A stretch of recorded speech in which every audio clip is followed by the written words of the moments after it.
What's up, guys? Brad here. So today I want to talk about Charlie Munger. Charlie Munger's investing principles. And there's really 6 that I'm going to cover here that are timeless principles for both investing and life. Now, Monish Pabrai, who's my investment mentor, has a bust of Charlie Munger in his office. You can see it behind him when he does guest lectures at different universities, virtually. And it's to remind Monish that, Charlie's kind of watching over him, and to look through his investment decisions, look at his investment decisions through the eyes of Charlie, because Charlie has just taught him so much and has learned so much himself about what works and what doesn't in the realm of life and investing. So let's go through 6 of these lessons that I picked up from Charlie Munger. The first lesson: if you keep learning all the time, you have a huge advantage. Learning really is a compound factor through life. And the best learning comes when it comes from a place of curiosity, okay? It's not like, oh, I'm going to read 1 or 2 books a week just because I want to learn. No, there's this intrinsic driver that you're curious about the world and you want to soak up everything you can about it. That's really how Charlie Munger is wired. His kids call him, a book with legs. He's always reading, constantly reading. So, you look at Charlie and Warren Buffett, and they're at the top of their investing game in their 90s. I don't think Warren is quite to 90 yet, but Charlie is well in his mid 90s.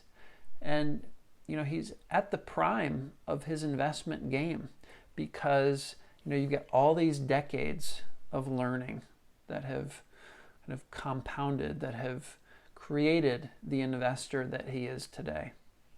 So keep learning, really important. Number 2, the safest way to try to get what you want is to try to deserve what you want. And I really like this one. It's so easy today to, try to hack your way to getting where you think you want to be. And from Charlie's perspective, it's really about delivering to the world what you would buy if you were on the other end. Okay. There's a huge pleasure in life to be obtained from getting deserved trust. This is kind of the golden rule. Treat others how you want to be treated. And it really involves some, kind of soul searching. What is it that you really want? And make sure you deserve it. Who do I need to be in order to deserve what I really want, instead of, what are all these little things that I need to do to get what I want? It's more of a being versus doing. It really resonates with me.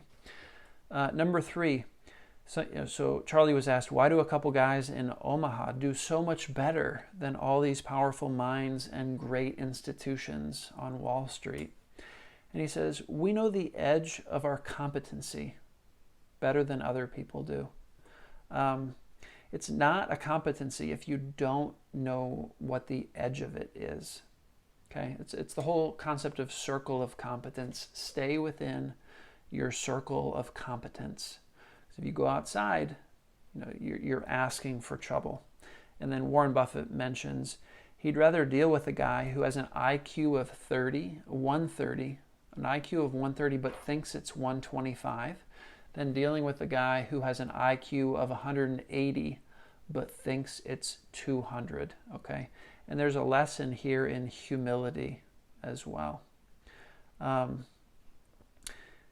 There's also a quote, I'm no genius, but I'm smart in spots, and I stick to those spots. Okay, this is an incredibly important lesson, particularly for investing. And it's what has helped Warren and Charlie avoid making big mistakes. Have they missed incredible business opportunities like Amazon and Google and this whole kind of tech realm? Yeah, they've missed those things, but they've avoided a lot of mistakes by staying out of those areas where they don't have particular competency. Okay. Number 4, Charlie says, I don't like any feeling of being victimized. I think it's a counterproductive way to think as a human being. Now, who is it? It's easy to feel victimized in life. It's easy to feel self-pity. We all have things that happen to us in life that knock us off. They knock us off our guard.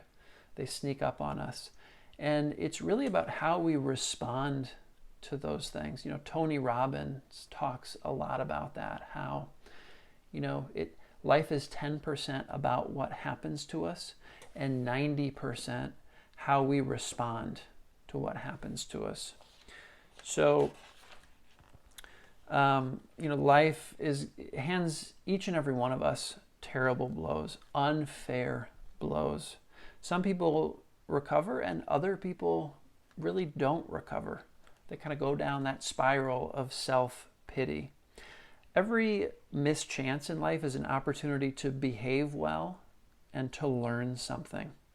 So your duty is to not be submerged in self-pity, but to utilize that terrible blow in a constructive fashion, to learn from it, to use it to strengthen yourself, to rise up. So that's really a character principle here.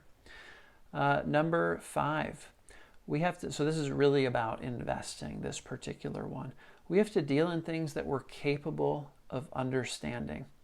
And Charlie has mentioned in the past, if he's investing in an area that he doesn't understand, he doesn't feel like he deserves to make money in that thing. So it kind of ties in number 2 as well. This, only deal in things that you're capable of understanding. And that can be really hard in investing when you see your neighbors, you see people getting rich in areas that they don't really understand. But they're not really getting rich in those areas. They may seem like they're getting ahead of you in the short term, but it's not a long-term way to get ahead, to invest in areas outside of your competence, investing in areas that you don't understand. So in terms of number 5, there's a number of pieces to this. We have to deal in things that we're capable of understanding. Then we have to have a business with some intrinsic characteristics that give it a durable competitive advantage. Okay, whether that's being the low-cost producer, whether that's being in an industry that's really hard for other people to get into for whatever reason.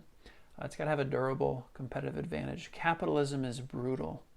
And if you don't have that durable competitive advantage, that moat, you're going to get taken down.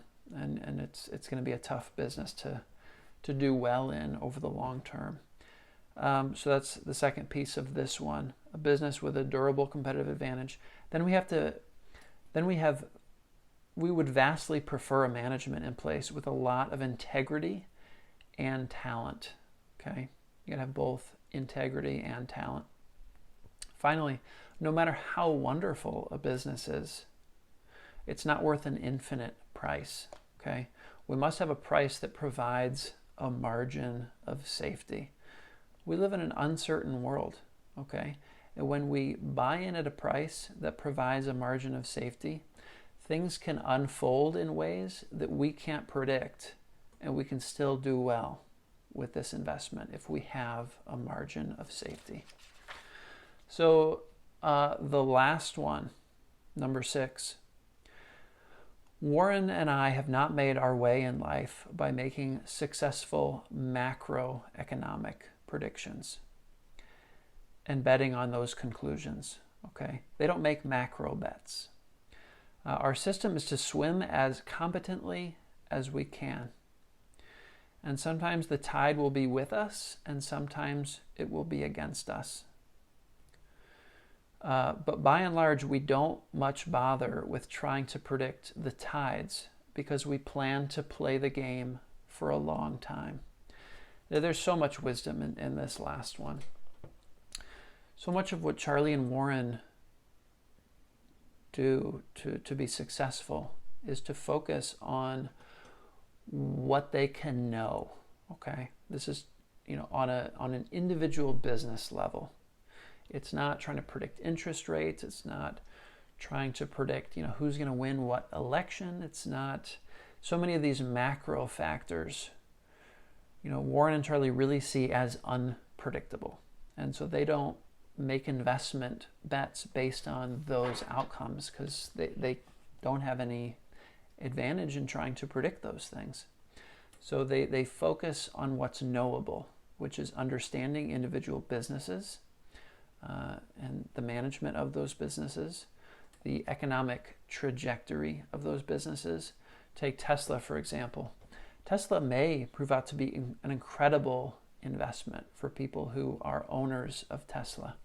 But it's very difficult to predict with any degree of accuracy how Tesla is going to unfold. Okay? So they prefer to buy into businesses where there's been quite a bit of history to look at in those businesses. These are usually well-established businesses that you can estimate with some degree of certainty 5-10 years into the future because they have those moats, they have those economic advantages. So it's for Charlie, it's really about focusing on the things that are reasonably predictable rather than all of these macroeconomic factors that people love to talk about, in the news, in financial news outlets, all the talking heads. They love trying to predict what's coming next, when the next crash is going to happen, all of that stuff. And Charlie and Warren don't play that game. So that's it, guys. I just wanted to share those 6 timeless investing principles, really principles for investing and life, from Charlie Munger, because he is such a wealth of knowledge and has probably been the most influential person on my mentor, Monish Pabrai. So I just wanted to dive a little bit into Charlie Munger in this video. Let me know if you want to hear more about Charlie Munger. He's a fascinating character, and I'm happy to explore further. Otherwise, smash that thumbs up button, hit the subscribe button so you don't miss videos about investing and life in the future. And I'll see you guys in the next video. Take care.